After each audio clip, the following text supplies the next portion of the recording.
10 inch முறுக்கு மந்த்ரா கடலை எண்ணெயில நானே பண்ணுது ஒரு சேலஞ்ச். உங்களால இந்த மாதிரி முறுக்கு செய்ய முடியுமா? மந்த்ரா கடலை எண்ணெயில మురికి செஞ்சு పారుంగ. ఓకే. పార్లమెంట్ ఎన్నికల తర్వాత కేంద్ర మంత్రిగా నరేంద్ర మోడీ గారి ప్రభుత్వంలో బాధ్యతలు చేపట్టిన తర్వాత మొదటిసారి స్వామివారి ఆశీస్సుల కోసం రావడం జరిగింది. చాలా సంతోషం. ఇటీవల నియమితమైనటువంటి తిరుమల తిరుపతి దేవస్థానానికి సంబంధించినటువంటి బోర్డు మొదటి సమావేశంలో కొన్ని సానుకూలమైనటువంటి అద్భుతమైనటువంటి నిర్ణయాలు తీసుకోవడం జరిగింది. నేను ముఖ్యంగా ఈ నిర్ణయాలు తీసుకున్నందుకు బోర్డు చైర్మన్ గారికి, అదేవిధంగా సభ్యులందరికీ, రాష్ట్ర ప్రభుత్వానికి కూడా ధన్యవాదాలు తెలియజేస్తా ఉన్నాను. ముఖ్యంగా గత అనేక సంవత్సరాలుగా, దశాబ్దాలుగా చర్చ జరుగుతున్నటువంటి అంశం, కొన్ని ప్రముఖ దేవస్థానాలలో అన్య మతస్థులు ఉంటున్నారు. కారణంగా కొన్ని అక్కడక్కడ ఇబ్బందులు వస్తున్నటువంటి విషయం మనం స్వయంగా చూశాము. కాబట్టి ఈ నిర్ణయము అన్యమతస్థులు ముఖ్యంగా దేవాలయ పరిసర ప్రాంతాల్లో ఉండకుంటే చాలా బాగుంటుంది అనేటువంటి విషయము చాలా చర్చ జరిగింది.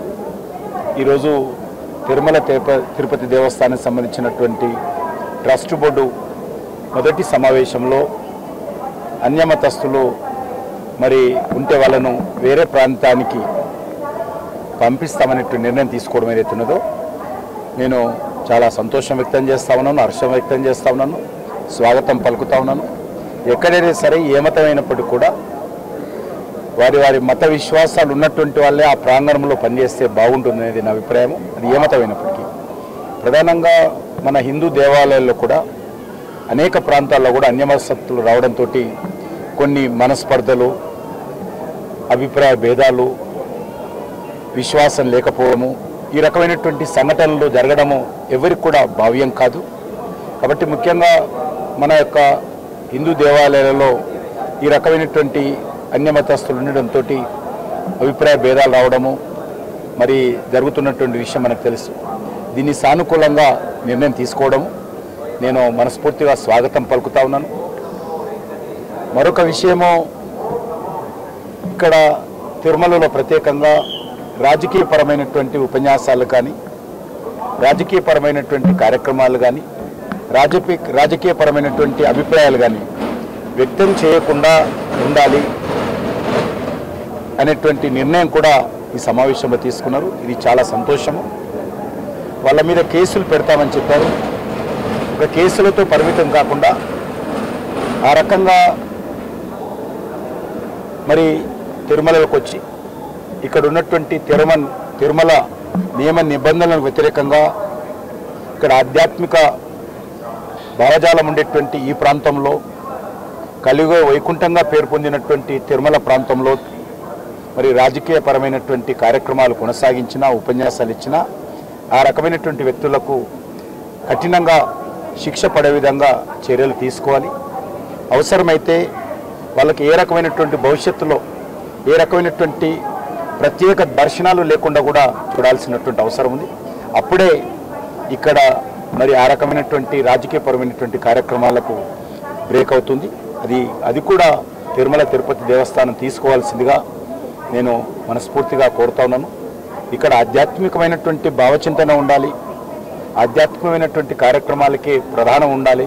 అంతే తప్ప తిరుమల రాజకీయాలకు వేదిక కాకూడదని చెప్పి మరి ఏదైతే నిర్ణయం తీసుకున్నారో దాన్ని నేను మనస్ఫూర్తిగా స్వాగతం పలుకుతా ఉన్నాను. అదేవిధంగా మరికొన్ని నిర్ణయాలు కూడా తిరుమలకు సంబంధించినటువంటి నిర్ణయాలు తీసుకున్నారు.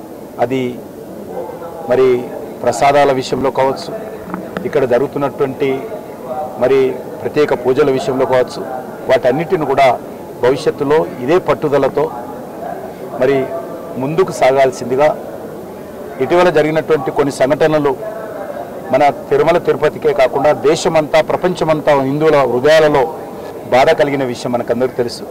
ఆ రకమైనటువంటి సంఘటనలు పునరావృతం కాకుండా మరి ఈ యొక్క తిరుమల యొక్క పవిత్రతను,